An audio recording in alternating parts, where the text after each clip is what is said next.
Hey guys, what's good? Mike here. Thanks for tuning in to another video. In this video, I want to talk about 3 things we can learn from Steve Jobs, 3 principles that we can learn from Steve Jobs and apply to our UX design philosophies and our UX design approach. Shout out to the late, great Steve Jobs. Did a lot of great things at Apple.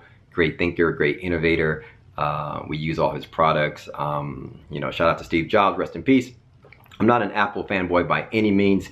We all use his products, but I love these three principles that he applied and lived by every time he was at Apple. And I try to live by these same principles and try to spread these around to my colleagues and whenever I can. Because if you apply these things, it makes your process efficient. You start applying your resources in the right areas. It will force you to be more to apply critical thinking, and it would force you to not be reactionary towards customer feedback, but more proactive and really finding out what their needs are. So I want to talk about these things. So take these principles, think about them, start a conversation around your organization, take these to your colleagues, and just pull a nugget or two from these and see where you can apply these things to your day-to-day. The 3 things. Number 1, and I'll go over them really quickly, then I'll go back into detail.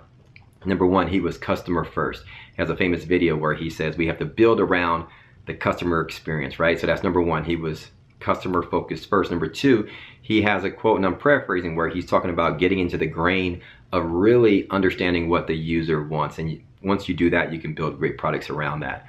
That's number 2. Number 3, this is a biggie where it's kind of controversial, but he says you cannot build around focus groups. You cannot build products based on focus groups, which I love this approach. And a lot of people confuse that because of that, he doesn't listen to customers. But I want to get into the detail of that and what he's saying. And once you really understand that particular issue, you'll know that what he's saying is 100% true.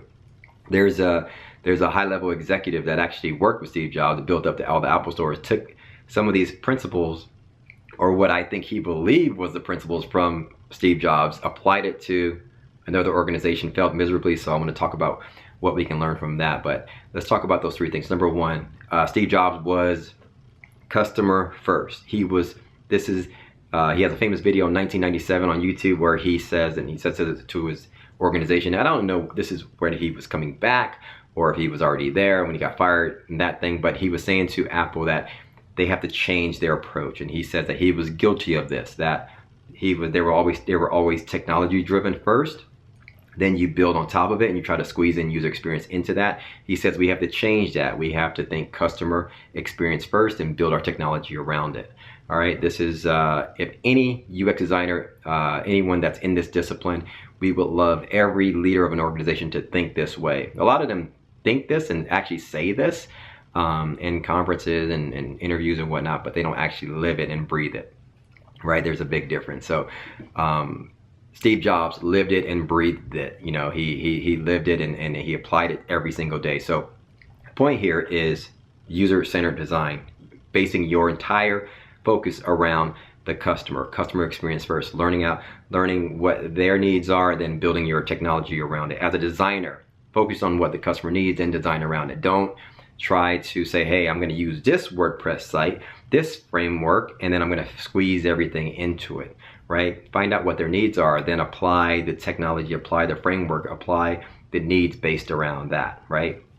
Maybe they need a Shopify experience or platform, whatever. I'm just using that as an example. As an engineer, find out what they need first before you apply the technology onto that. So that principle we all need to live by as UX designers. Number 1, customer first. Number 2, get into the grain of the customer. And he has a quote, and I don't know the exact quote, but he talks about when you truly understand like the details of what the customer needs, you understand now you can solve that particular problem. I love this principle, right? This is user-centered first, but really getting to the root of what their day-to-day is. A lot of times when I work in UX design organizations, we know these things. These things are cliche, right? Find out what the user wants. But what they're doing wrong is a lot of times when I work with product owners and product folks and things like that, they're reacting to feedback rather than truly sitting in the seat of the user, studying what their needs are, studying what their motives are, studying what they're passionate about, what they're having trouble with day to day, for several days, a couple weeks or whatnot, and then you can get a feel for what it is and how you can solve their problems. Many times we get a feedback through a comment or something, and we react towards that. Hey, you know what, these customers are asking for a print option, so we need that here. We need this, rather than really trying to figure out what it is their needs are and what their motives are, right? So finding out what their needs are, then once you do that, you can really build great products and great experiences around that. Leads me to number 3. He talks about you cannot build around focus groups. What he's saying is 100% true. You cannot, if you are reacting to every single need and opinion from the customer, you're going to not be able to innovate, right? Customers would not have told him that they actually wanted the iPod or with a touch screen or whatnot and these different things, right? So for him to be able to innovate, he could not rely on a focus group, right? There's a famous quote by Henry Ford saying, if you would have asked people back then what they needed, they would have said faster horses rather than an actual car with an engine and so forth, right? Same with Elon Musk. You know, I'm sure he didn't ask us consumers if we wanted this electric car. He knew of the problems and figured out that he could solve those things, right? So you cannot innovate. It stops your organization from innovating when you continue to react towards just customer feedback, right? That's why big organizations have to buy these startups, because these startups are listening and they're watching the problems that exist, and they're building and moving fast towards that. And what happens, these big organizations are reacting to just customer feedback. You know, we want this, okay, we're giving it to you, right? We're gonna keep the money rolling in. Whereas startups are innovating, and these big organizations then need to buy these small startups and apply them, bring them into their organization. So you can't innovate when you're always reacting to customer feedback. I love that approach. But the thing is, a lot of people in that third one, a lot of people took that for, and I don't know if this is true or not. I never worked for Apple. I don't know anybody that works from Apple, but they didn't do any user testing. I would disagree with that completely. I guarantee you they listened to customers and they reacted. The point here, I think there's a difference between reacting to them and taking their feedback and really applying common sense and critical thinking to that feedback, and what exactly it is that they're asking for, and how can we improve in these different areas, right? Yes, Steve Jobs was stubborn. There's a lot of things. I think one time the iPhone came out and people were complaining about the antenna being in the position of your thumb. I think there's a famous quote quote from him saying, like, you're holding the phone wrong, right? Incorrectly, which is just him being stubborn, right? So there's some aspect of being stubborn and then being able to listen and so forth. But guess what? That was eventually changed and it was fixed.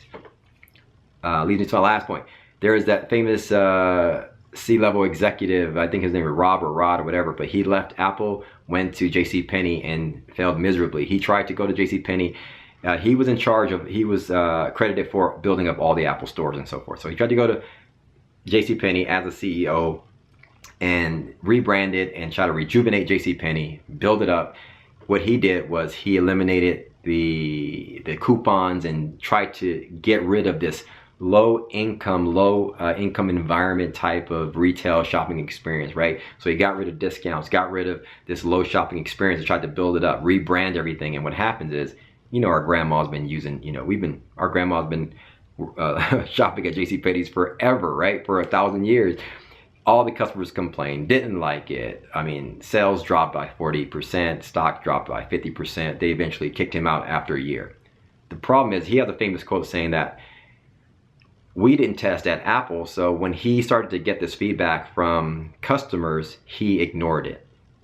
I think you would need to get those guys in a room and say, listen, that's not how you guys, that's not what you truly, how you truly build successful companies. You have to, this is one thing I would do opposite. You cannot go into an environment and not listen to the feedback. What I think is you cannot react to the feedback. You have to get the feedback and try to think long and hard about how we can solve for this. What exactly it is that they're complaining about. Case in point, a lot of times at my company, we'll get some feedback. But the point here is you try to take that with a grain of salt and say, hey, listen, can they discover a new way of doing that? And once they do, do we have to change it based on that one particular comment, right? So you kind of like take that with a grain of salt, and if you get more people complaining about the same thing, then you might have to address it. One thing that he did not do. So that's one thing that I don't know of exactly, but gaining or listening to customer feedback and thinking through what that feedback is, what exactly it is that they're complaining about, and how we might be able to fix it. You have to do that in every aspect of a product. And so I would say that Apple did that, and they do that. They take their feedback. They just don't react to every single comment and feedback that comes about. But I think they do take the feedback and they kind of like add to it with new versions and things like that. So anyway, that's my thought process in the things that we can take from Steve Jobs, those principles. To number one, customer first. Number two, getting into the grain of the customer day to day. And based on that, you can build great products. And number three, don't react to the customers. Don't build and innovate around what they're saying. Find out what they want.